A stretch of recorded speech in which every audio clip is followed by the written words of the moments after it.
নমস্কার বন্ধুরা, আশা করি আপনারা সকলে ভালো আছেন। ইলাজ লাইভ চ্যানেলে আপনাদের সকলকে স্বাগত জানাই। আজ আপনাদেরকে আমি তালের ফুলুরি বা বড়া বানিয়ে দেখানোর জন্য একটা ভিডিও তৈরি করব ভেবেছি। এখন আমি তালের পাল্প এবং চালের গুঁড়ি বানিয়ে নিয়েছি, তার সঙ্গে কিছুটা নারকেল কোড়া আর একটুখানি মৌরি আর গোলমরিচের গুঁড়ো নিয়েছি। সকলেই তালের ফুলুরি বা বড়াতে গোলমরিচের গুঁড়ো বা মৌরি দেন না, কিন্তু আমি যখন বানাই তখন আমি এইগুলো দিয়ে থাকি, তাহলে স্বাদটা একটু অন্য রকমের হয়। সবসময় আপনাদেরকে আমি বেড়ানোর ভিডিওই দেখাচ্ছি, কোনো দিনই আমার খাবারের ভিডিও সেরকমভাবে বানানো হয়নি। আজ ভাবলাম চেষ্টা করে আপনাদেরকে একটু তালের ফুলুরি বানিয়ে দেখাই। আমাদের পশ্চিমবাংলায় এখন তালের সিজন চলছে, সব বাড়িতে বাড়িতেই মোটামুটি তালের পিঠে তৈরি হয়ে থাকে।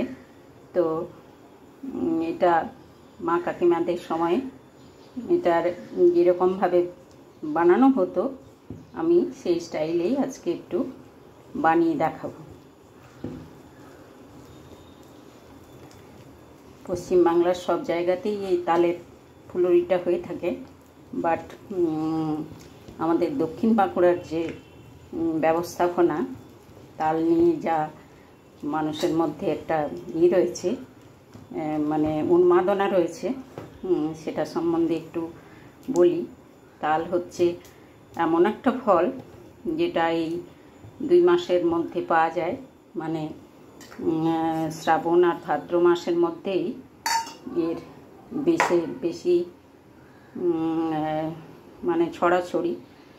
বলতে গেলে গ্রাম বাংলায় তো তাল মাঠে ঘাটে পড়ে থাকে। বাজারে এখন এর প্রচুর দাম। যেটা আমরা কুড়িয়ে খেতাম বা বাড়িতে এনে রাখা হতো, সেটা এখন বাজার থেকে 100 টাকা দাম দিয়ে কিনে আনতে হচ্ছে এক একটা তালের পিস। তো সেইভাবে দেখতে গেলে এখন এটা খুব একটা মানে মানুষের, যারা শহরের মানুষ তাদের কাছে ধরা ছোঁয়ার বাইরেই চলে যাচ্ছে ধীরে ধীরে। আর গ্রামে তো এর কোনো কদর নেই, গ্রাম থেকে এর কদর হারিয়ে গেছে। এখন আমাদের সময়, আমাদের ছোটোবেলায় যে সমস্ত বৈচিত্র্য নিয়ে আমরা বড় হয়েছি, এখন সেরকমটা মোটের উপর বলতে গেলে দেখাই যায় না। আমরা তখন তাল কুড়োতে যেতাম,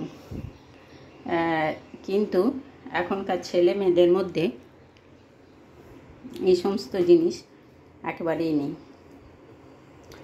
তারা মানে বাড়িতে কেউ এনে দিলে খাবে, কিন্তু নিজেরা যে তাল কুড়িয়ে নিয়ে আসবে সেই প্রবণতাটা মানুষের মধ্যে থেকে চলে গেছে।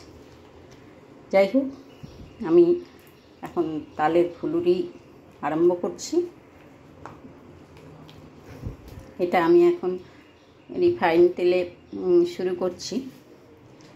আপনারা চাইলে এটা সর্ষের তেলেও বানাতে পারেন।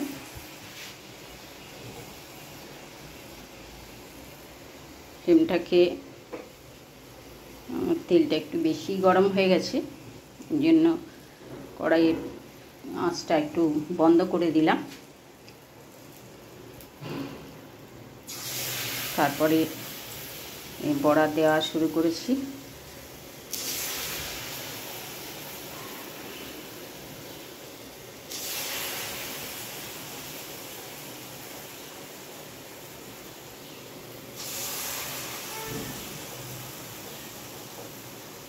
আজকে আমি তালের ফুলুরি বানিয়ে দেখাচ্ছি। এছাড়াও আমার মা কাকিমারা পাতায় সেদ্ধ পুর দিয়ে, চাঁচি আর ছানার পুর দিয়ে এই পিঠেটা বানাতেন। আর এর একটা চকলি পিঠে হতো, সরু চকলির মতো পিঠে, সেগুলোও আমি ধীরে ধীরে আপনাদেরকে বানিয়ে দেখাবো।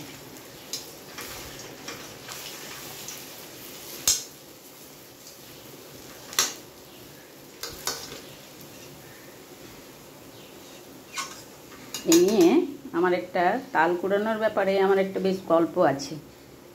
একবার আমাদের ক্ষেতের আলে একটা তাল গাছ ছিল, তো সেই তাল গাছে একটা তাল পড়েছে, আর একদিক থেকে আমার এক দাদু ছুটে আসছেন আর অপর পাশ থেকে আমি ছুটে যাচ্ছি।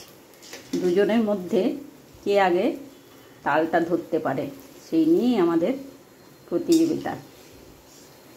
তো দাদু তো বয়স্ক মানুষ, দাদু পারলেন না, আমি তালে প্রথম হাত দিলাম। আর তালের ব্যাপারে হচ্ছে যে তালে আগে হাত দিতে পারবে তাল তারই। এভাবেই তখন তাল কুড়োনোর ব্যাপারটা চলতো। তো এই পিঠেটা বানাতে গিয়ে আমার ছোটোবেলার সেই স্মৃতিটা মনে পড়ে গেল। আজ আমার দাদু নেই, যদিও সেই তাল গাছটা আছে এবং আমিও আছি। তো সেই দিনটার কথা আমার ভীষণভাবে মনে পড়ে গেল পিঠেটা বানাতে গিয়ে।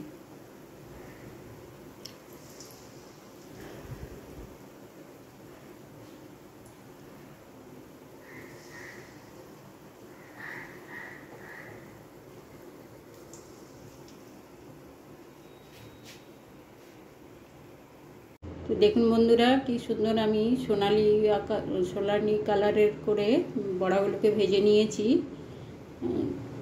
আর খেতেও খুব সুস্বাদু হয়েছে। হ্যাঁ, তো এমনি করে আপনারা বাড়িতে একটু নতুন ধরনের ওই মৌরি, গোলমরিচ গুঁড়ো দিয়ে বানিয়ে খেয়ে দেখবেন, খেতে খুব ভালো লাগবে। যদি আপনাদের ভিডিওটি ভালো লেগে থাকে তাহলে লাইক দেবেন আর কমেন্ট করে জানাবেন কে কোথার থেকে দেখছেন। ভালো লাগলে অবশ্যই সাথে থাকবেন। রাখলাম, শুভরাত্রি।